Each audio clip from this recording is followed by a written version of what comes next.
And so even with the lights that you are going to install in the various spaces, you would have to find out how the client will want to control those lights. And so that is to say that certain little information you may ignore at the foundation or at the beginning of the wiring process may lead to a bigger problem after the work is done. Hello and welcome to Obloni Electrical. In this series, we are going to set out a clear objective, what we are working towards, and then what we want to achieve. Well, first of all, if you are going to work on an electrical project, the first thing you talk about is that you want to know what exactly you are going to do on that project. So, what is the size of the installation you are going to do? You have to find out from the client. All right. So here you meet a client who comes up to you that they have a single room, self-contained apartment. But you definitely know one person's single room self-contained may include kitchen, sitting area, dining hall, study room, washrooms, etc. You can mention a lot of things. In another man's single room self-contained, there may be a bedroom, a sitting area, which is also used as a dining, and then maybe a washroom. There are certain rooms that are called self-contained that don't even have kitchen. Okay, so you can't just tell the client that if you have a single room self-contained, bring so and so amount and then I'll do the wiring for you. No, unless you don't want to do anything real. But if you want to do a proper work, you would have to find out the number of spaces in that self-contained single room. So in this video, this particular single room self-contained we are going to work on, very simple. So we have 4 spaces in this single room self-contained apartment that we are going to work. Okay, so you find out from the client and the client tells you this. So the next step is that though you know there are 4 spaces in that room, at least you have a light in the porch, you have a light in the sitting area, you have a light in the bedroom, you have a light in the washroom. At least you know that. But then, how are you going to wire these lights? That is another thing you have to find out from the client. So there are 4 spaces. Basically, there should be 4 lights. But there is a client who will say that, no, in my sitting area, I don't need just one light. I need some decorative lights that will make the place more beautiful. Does the person wanted to add spotlights? Does the person wanted to add chandeliers? Now, each of these information you are gathering will have an effect on the total wiring.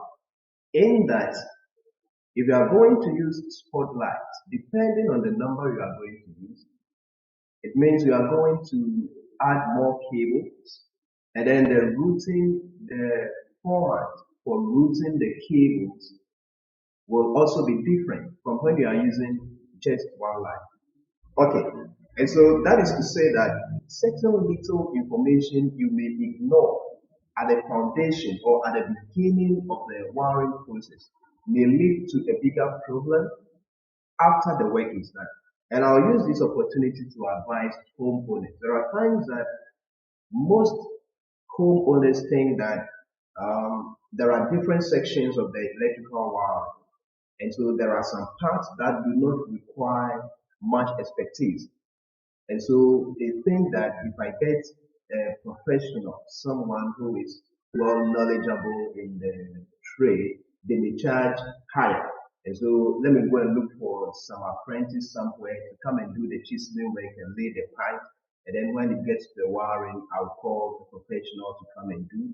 Or when it gets to the final works, then I'll call a professional to come and do. And then if there are some mistakes, he will definitely correct them.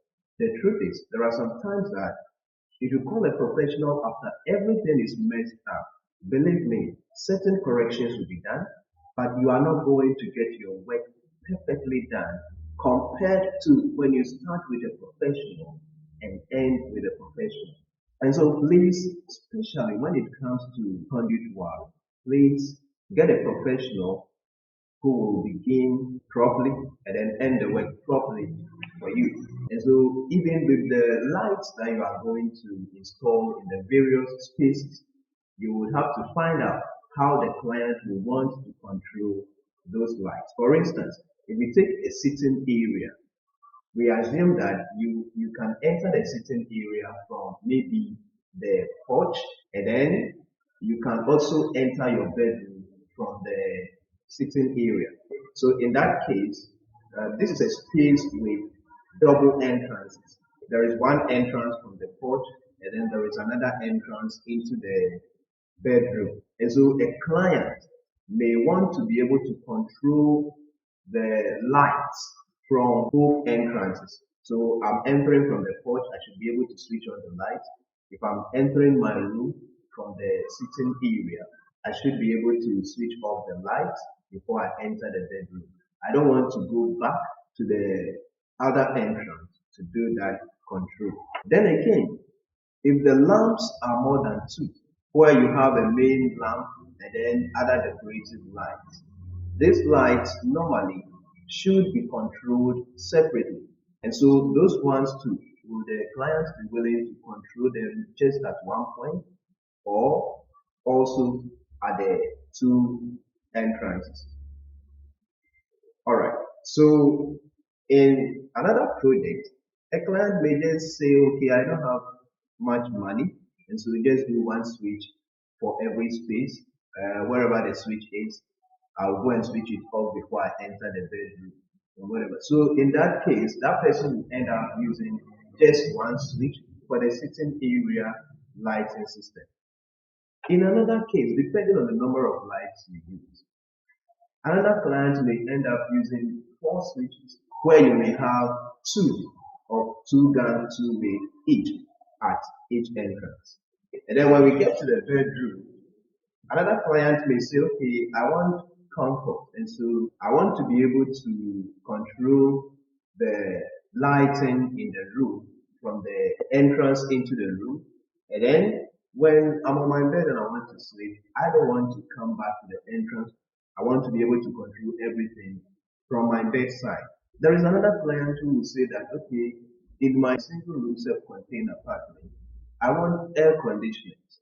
How many air conditioners will depend on whether he wants air conditioners in both the sitting area and the bedroom, or only the bedroom, or only the sitting area. So all these are things you should find out. And so you realize that if you don't ask these questions properly, it may be in the mind of the client to install AC, but because you don't ask, you may not also say it.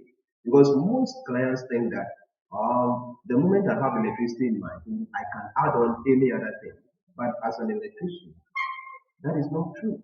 Because depending on the size of the consumer unit you choose, there are certain things you cannot add on later. But if you have all this information, it will guide you to know the provisions you make for future expansion. Okay? So safety is very, very important, and that is why you have to go through all these steps to do the right thing. For this particular work, our client has a single room self-contained. A single room comprises a porch, sitting area, a bedroom, and a washroom.